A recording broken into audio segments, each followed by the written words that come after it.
Hi guys, Ranjith Shankar തിരക്കഥ എഴുതി സംവിധാനം ചെയ്ത് ഉണ്ണി മുകുന്ദൻ പ്രധാന കഥാപാത്രമായി എത്തിയ ജയ് ഗണേഷ് ഇപ്പൊ തിയേറ്റർ ഓടിക്കൊണ്ടിരിക്കുകയാണ്. അതിനെ കുറിച്ചുള്ള അഭിപ്രായം പറയാനാണ് ഇന്ന് ഞാൻ വീഡിയോ ഇടുന്നത്. അപ്പൊ നിങ്ങൾക്ക് ഉറപ്പായിട്ട് അറിയാം, ഉണ്ണി മുകുന്ദൻ പ്ലസ് ഈ സിനിമയുടെ പേര് വരുമ്പോ ഉറപ്പായിട്ടും ഇത് പ്രത്യേക ഒരു പാർട്ടിയുടെ പടമാണോ എന്നുള്ളൊരു ഫീലിംഗ് ഉറപ്പായിട്ട് ഈ സിനിമ നമുക്ക് തരുന്നുണ്ട്. അങ്ങനെ ഒരു മുൻധാരണ ഈ സിനിമ തരുന്നുണ്ട്. ഈ സിനിമയുടെ പേര് തന്നെയാണ് എനിക്കൊന്ന് ഈ സിനിമയുടെ പ്രശ്നമുള്ളതുണ്ടാകാൻ, അല്ലെ കുറെ പേർക്ക് സംശയിപ്പിക്കുന്ന അല്ലെങ്കിൽ ഡൗട്ട് അടിപ്പിക്കുന്ന കാര്യം ഈ സിനിമയുടെ പേരാണ്. ട്രെയിലറിൽ കണ്ടപ്പോൾ ഉറപ്പായിട്ട് മനസ്സിലായി കാണും, ഉണ്ണി മുകുന്ദൻ വീൽ ചെയറിലാണ്, അപ്പൊ ഹാൻഡിക്യാപ്ഡ് ആണ് അറിയാം. അപ്പൊ പടം ആ രീതിയിൽ തന്നെയാണ് പോകുന്നത്. ഈ ജയ് ഗണേഷ് എന്ന് പറയുന്നത് ഉണ്ണി മുകുന്ദന്റെ ക്യാരക്ടർ ചെയ്യുന്ന ഒരു ആനിമിയാണ്, ഒരു ആനിമേഷൻ ക്യാരക്ടറാണ് ജയ് ഗണേഷ്. ഒരു സൂപ്പർ ഹീറോ ക്യാരക്ടർ, അതാണ് ഇത് സൂപ്പർ ഹീറോ ക്യാരക്ടർ ആയിട്ട് വരുന്നത്. അപ്പം പടം ആ ലെവലില് സൂപ്പറാണ്. ഇതൊരു പാർട്ടി പടമാണോ എന്ന് ചോദിച്ചാൽ ഒട്ടുമല്ല. ഇതൊട്ടും പാർട്ടി സംബന്ധമായ കാര്യങ്ങളൊന്നും പടത്തിൽ വരുന്നില്ല. ഇതില് ജയ് ഗണേഷിലെ പേര് വരുമ്പോൾ നമുക്ക് തോന്നുന്ന ഒരു ഫീലിംഗ് അല്ല പടം കാണുമ്പോൾ ഉണ്ടാവുക. പടം പക്ഷെ എങ്കിലും ഒരു ഭാരതത്തിന്റെ ആയിട്ടുള്ള കഴിവുകളും നമുക്ക് ഉണ്ടായ സൂപ്പർ ഹീറോസ് നമുക്ക് തന്നെ ഉണ്ട്. നമ്മളുടെ ഇടയിൽ തന്നെ കഴിവുള്ളവർ ഉണ്ടായിരുന്നു. നമ്മൾ തന്നെയാണ് ശരിക്കും ഒരു സൂപ്പർ ഹീറോ ആയ ജീവിതത്തിൽ മാറേണ്ടത്. അല്ലാതെ സൂപ്പർ ഹീറോ എന്നൊരു സംഭവം വരാൻ പോകുന്നില്ല, അല്ലെങ്കിൽ അങ്ങനത്തെ സംഭവം റിയലിസ്റ്റിക് അല്ല. പക്ഷെ നമ്മൾ തന്നെയാണ് ശരിക്കും സൂപ്പർ ഹീറോ ആയി മാറേണ്ടത് നല്ലൊരു കൺസെപ്റ്റ് ആണ് സിനിമ കൊണ്ടുവരുന്നത്. ഒരു രഞ്ജിത് ശങ്കർ പടത്തിലെ പോസിറ്റിവിറ്റി, അതുപോലെ തന്നെ പുതിയ ക്രിയേറ്റീവ് ആയ ഒരു ഐഡിയ, അത് നമുക്ക് പുണ്യാളൻ അഗർബത്തീസ് കാണാൻ നമുക്ക് ഭയങ്കര പോസിറ്റിവിറ്റിയിലെ പടമാണ്. അതുപോലെ തന്നെ പുതിയൊരു ബിസിനസ് ഐഡിയ, ക്രിയേറ്റീവ് ആയ ഒരു ഐഡിയ കൊണ്ടുവരുന്ന ആ ഒരു സ്റ്റൈൽ തന്നെയാണ് ഈ പടം പോകുന്നത്. ആ കഥയാണ് അല്ലെങ്കിൽ അതുപോലത്തെ ഒരു സംരംഭം തുടങ്ങുന്നു എന്നല്ല, പക്ഷെ ആ ഒരു സ്റ്റൈലിലാണ് പടം ഭയങ്കര ഒരു പോസിറ്റിവിറ്റി നമുക്ക് തരുന്നുണ്ട് എന്നുള്ളത് എടുത്തു പറയണം.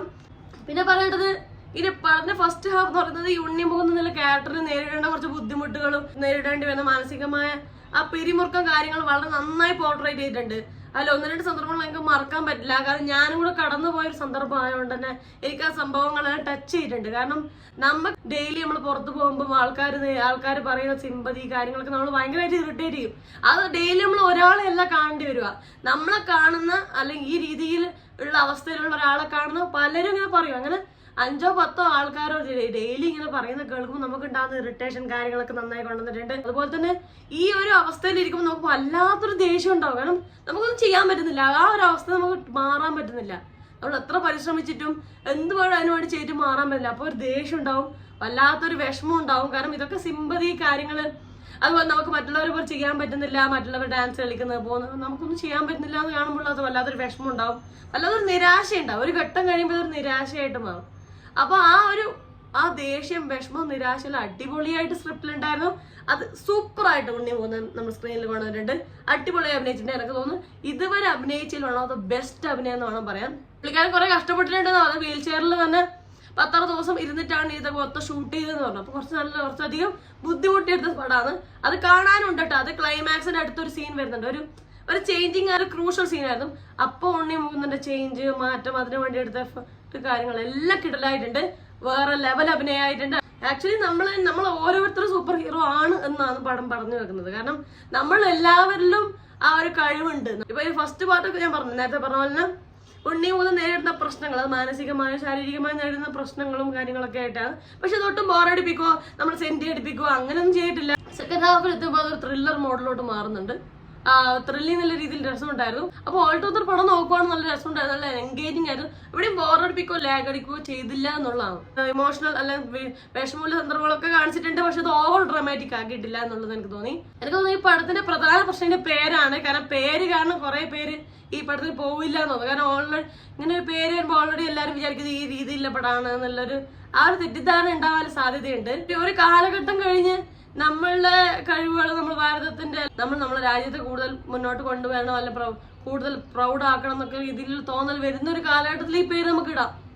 പക്ഷെ ഈ ഒരു കാലഘട്ടത്തിൽ ഈ പേര് ഈ പടത്തിന് കുറച്ചൊരു നെഗറ്റീവായി മാറിയിട്ടുണ്ട് തോന്നുന്നു. അല്ലാത്ത പക്ഷം പടം നല്ല രസമുണ്ട്. ഇത് ഉറപ്പായിട്ട് ഈ വിഷുവിന് ഇറങ്ങിയ 3 പടങ്ങളുണ്ടല്ലോ, വർഷങ്ങൾക്ക് ശേഷം ആവേശം, അതിന്റെ കൂടെ ഇത് കടപിടിച്ച് നിൽക്കുന്നുണ്ട്. ഇത് ഞാൻ ഇത്ര ലേറ്റ് ആയതിന്റെ പേര് കൊണ്ട് തന്നെയാണ്. ഓൾറെഡി ഇത് വേൾഡ് വൈഡ് 4 കോടി കളക്ട് ചെയ്തു എന്നാ പറയുന്നത്. എനിക്ക് തോന്നുന്നു ആദ്യത്തെ ദിവസങ്ങളിൽ ഈ പടം അത്ര ഓടുന്നുണ്ടായിട്ടില്ല. പിന്നെ ഇപ്പോഴാണ് അത് കൂടുതൽ ഓടി തുടങ്ങുന്നത് എന്ന് പറഞ്ഞു കേട്ടു. കാരണം ആൾക്കാർ പറഞ്ഞ് ഇത് ആ രീതിയിലൊരു പടമല്ല, അല്ലെങ്കിൽ ഇങ്ങനെ രീതിയിൽ മുൻധാരണ വെച്ച് പോകരുത്, അല്ലെങ്കിൽ ഇത് ഇങ്ങനെയുള്ള പടമല്ല എന്നൊക്കെ പറഞ്ഞ് കേട്ടുള്ള അറിവ് വെച്ച് ഇപ്പൊ ഇറങ്ങിയ പടങ്ങളോട് കടപിടിച്ച് നിന്ന് മുന്നിട്ട് നിൽക്കും എന്ന് പറയാൻ പറ്റില്ല. കാരണം ഓൾറെഡി ഇതിനകത്ത് ഒരു നെഗറ്റീവ് സൈഡ് എല്ലാവർക്കും പറയാൻ തോന്നുന്നുണ്ട്. മേ ബി ഇതിലെ നായകനും അതുപോലെ തന്നെ ഇതിന്റെ പേരും ഉണ്ടാക്കുന്ന ഒരു കോൺഫ്ലിക്റ്റ് തന്നെ ആയിരിക്കും. പക്ഷെ ഉറപ്പായിട്ടും ഈ പടം വളരെ നിഷ്പക്ഷമായി കാണുന്ന ഒരാൾക്ക് തീർച്ചയായിട്ടും ഇത് ഇഷ്ടപ്പെടും. നമുക്ക് മുന്നോട്ട് വരാനും നമ്മുടെ ലൈഫിൽ മുന്നോട്ട് കാര്യങ്ങൾ ചലഞ്ചിങ് ആയ കാര്യങ്ങൾ ചെയ്യാനും മുന്നോട്ട് വരാനുള്ള പ്രചോദനം തരുന്ന ഒരു പടം തന്നെയാണ്. അടിപൊളി പടമായിട്ടാണ് എനിക്ക് ഫീൽ ആയത്. ഇതിൽ അഭിനയിച്ച ഉണ്ണി മുകുന്ദൻ ഞാൻ പറഞ്ഞില്ല വേറെ ലെവൽ ആക്ടിങ് ആയിട്ടുണ്ട്. അതുപോലെ മഹിമ നമ്പ്യാർ അഭിനയിച്ചിട്ടുണ്ട്, നന്നായിട്ടുണ്ട്. പിന്നെ അശോകൻ അഭിനയിച്ചിട്ടുണ്ട്, ഉണ്ണി മുകുന്ദന്റെ അച്ഛനായിട്ട് കിടലായി അഭിനയിച്ചിട്ടുണ്ട്. അപ്പൊ ആൾട്ടോ നോക്കുവാണ് നല്ല പടമാണ്. ഇല്ല അഭിനയിച്ച എല്ലാവരും നന്നായി അഭിനയിച്ചിട്ടുണ്ട്. പിന്നെ പല റോളുകൾ പലരുമായിട്ട് വരുന്നുണ്ട്. മഹിമ നമ്പ്യാറിന്റെ അമ്മയായിട്ട് എത്തിയ ആൾ നന്നായി അഭിനയിച്ചിട്ടുണ്ട്. എല്ലാവരും നന്നായി അഭിനയിച്ചിട്ടുണ്ട്. പിന്നെ പടം ഓൾ ടുഗദർ അടിപൊളിയാണ്. തീർച്ചയായിട്ടും എന്നെ ഇത് തീർച്ചയായിട്ടും 1-2 നിമിഷങ്ങൾ കാണുമെന്ന് അറിയിപ്പിച്ചിട്ടുണ്ട് ഫസ്റ്റ് ഹാഫില്. അപ്പൊ ഇതൊക്കെയാണ് എനിക്ക് ഈ സിനിമയെ കുറിച്ചുള്ള അഭിപ്രായം. നിങ്ങൾ ഈ സിനിമ കണ്ടവരാണെങ്കിൽ ഇതിനെ കുറിച്ചുള്ള അഭിപ്രായം താഴെ കമന്റ് ചെയ്യണേ. നിങ്ങളുടെ വിലയേറെ അഭിപ്രായം ഞാൻ കാത്തുക്കുന്നുണ്ട്. So please comment. അപ്പൊ അത്രയേ ഉള്ളൂ. വീഡിയോ ഇഷ്ടപ്പെടാൻ ലൈക്ക് ചെയ്യുക, സബ്സ്ക്രൈബ് ചെയ്യുക, ഷെയർ ചെയ്യുക, കമന്റ് ചെയ്യുക. അപ്പൊ പറഞ്ഞാൽ എല്ലാവരും ഹാപ്പി ആയിട്ടിരിക്കുക. മറ്റൊരു റിവ്യൂ റിയാക്ഷനോ സോഷ്യൽ ഷെയർ നെക്സ്റ്റ് ടൈം കാണാം. അത് വരെ ബൈ ബൈ.